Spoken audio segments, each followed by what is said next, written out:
Greetings, Guardians of Dominion. Zeus here with another enlightening video. Today, we're bringing you something truly special, content crafted by none other than Dr. Stein, the master of map analysis who's been making waves across the community. In this video, Dr. Stein will share his fresh perspective on one of the most important questions for early game players: how to prioritize your pets for maximum impact.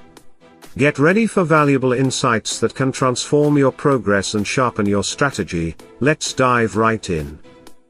One of the biggest mistakes I see new players make in Hero Wars is rushing to level all their pets up to blue rank, thinking this will unlock patronage for their heroes. But here's the catch: that approach is actually inefficient. At blue rank, all you're getting is a minor stat boost.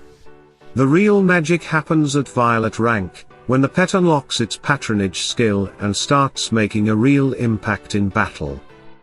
Take pets like Cain or Oliver, for example. They only become true game changers once their patronage is activated. That's why it's much smarter to focus your resources on bringing each pet to violet rank before spreading your efforts across others. And depending on the pet's role, you may even need to level them further to unlock their full potential. Now, you're probably wondering, what's the best order to level up your pets? Well, that really depends on your team composition and whether you're focusing on guild raid bosses or players versus players battles. So, let's break it down with a recommended pet leveling priority list for each situation. If you're running Dante as your tank or using Aurora in your main lineup, Cain should be your absolute top priority. Focus on getting him to violet rank before touching any other pet. Once Cain reaches violet, you can pause to bring a few other key pets to violet, which we'll cover next, and then circle back to finish maxing out Cain. But if Dante or Aurora aren't part of your core team, Cain drops way down on the priority list.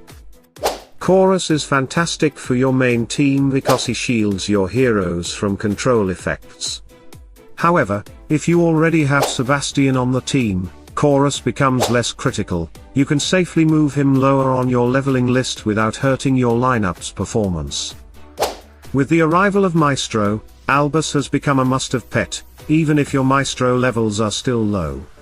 He's especially valuable for damage dealers like Heidi and Augustus, who benefit enormously from Albus's patronage. Don't overlook him, he's a game changer. Axel used to be the go-to team pet before Khorus rose in popularity, and he's still a strong choice for slower-paced teams or when facing enemy teams without control heroes.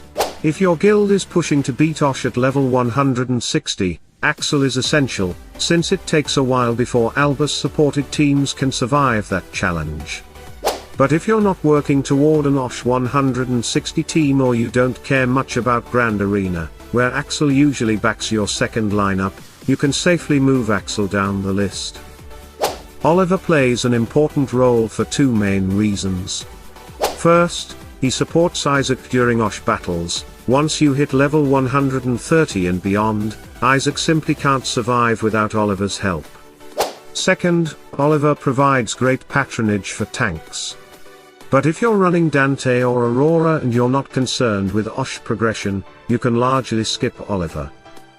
Biscuit, Merlin, and Fenris. The order you prioritize these three depends heavily on your team and goals. Merlin is outstanding for magic teams and adds noticeable punch to their damage.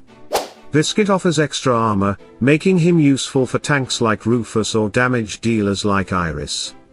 Fenris shines in players versus players battles. Even though Vex slightly outperforms him in Osh fights, Fenris brings the added advantage of blind, which can flip fights in your favor and helps Sebastian fire off Ode to Serenity faster. On paper, Vex looks appealing, but in practice, his synergy is quite limited. Very few heroes use him effectively, and those heroes rarely define the current meta.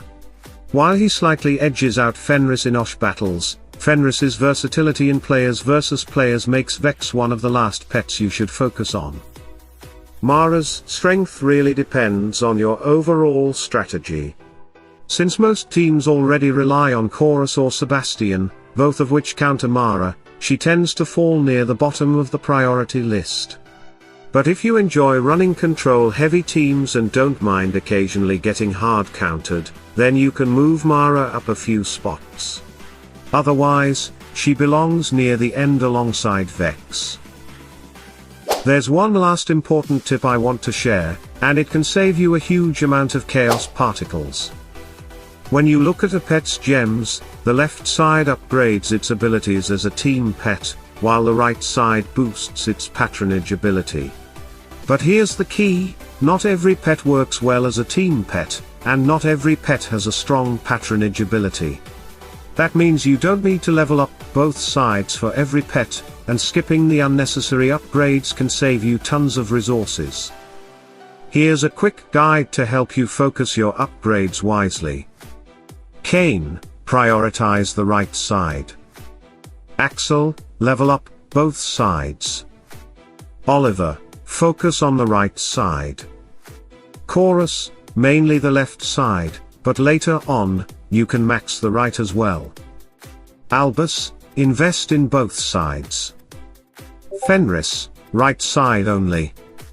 Merlin, both sides are worth leveling. Vex, stick to the right side. Biscuit, right side only. Mara, both sides are useful. By following this, you can avoid wasting chaos particles on upgrades you don't really need and make sure your pets are as efficient and powerful as possible. And that wraps up today's deep dive into early game pet priorities. We've covered the biggest mistakes to avoid, the smartest upgrade paths, and how to get the most out of your chaos particles, all with the expert insights of Dr. Stein guiding the way. I'd love to hear your thoughts. Which pets are you focusing on right now? Are there any strategies you found especially effective? Drop your experiences in the comments, and let me know what you think about Dr. Stein's insights. Would you like to see more of his analysis here on the channel? If you found this video helpful, make sure to hit that like button, subscribe to the channel, and turn on notifications so you never miss out on the latest Hero Wars strategies and updates. Keep pushing forward, Guardians, the Dominion needs heroes like you. Salute and friendship.